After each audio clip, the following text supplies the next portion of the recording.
When you go to a zoo, the animals are inside the cage, whereas you are outside the cage. See the picture shown. Here, the fish is inside the tank, whereas the cat is outside the tank. See the next picture now. Here, the hens are inside the hutch, whereas the man is outside the hutch. When you come to school by bus, you are sitting inside the bus. Your mother is waving you goodbye. She is standing outside the bus. Now, practice these terms in different situations on your own. Let's now understand the terms on under. See the picture on the screen. A man is seen sitting under the tree, and we can see birds on the tree. See the next picture.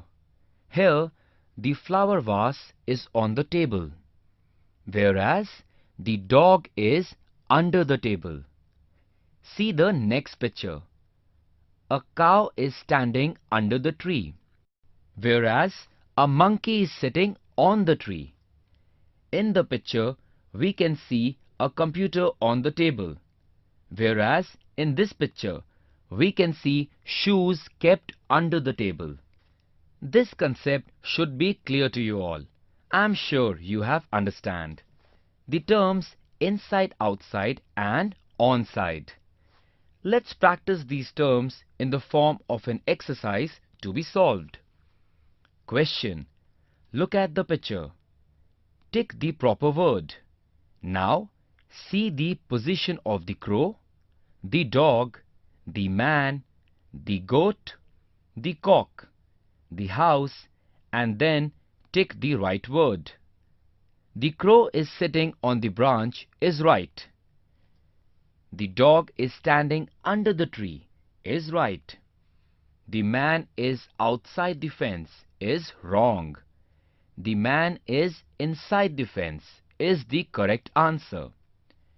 The goat is inside the fence is wrong. The correct answer is the goat is outside the fence. The cock is on the roof is right. There is a house inside the fence is right. Left, right, behind, in front of. Children, we are going to learn directions. Left, right, behind, in front of. Neha, raise your left hand. Hari, sit on the right side of Ramesh. Deepthi, sit behind Ahmad. Who is on the left of the truck? Vegetable vendor and the balloon seller. Who is behind the truck? Cyclist. On which side of the road should one walk? One should walk on the left or right side pavement of the road.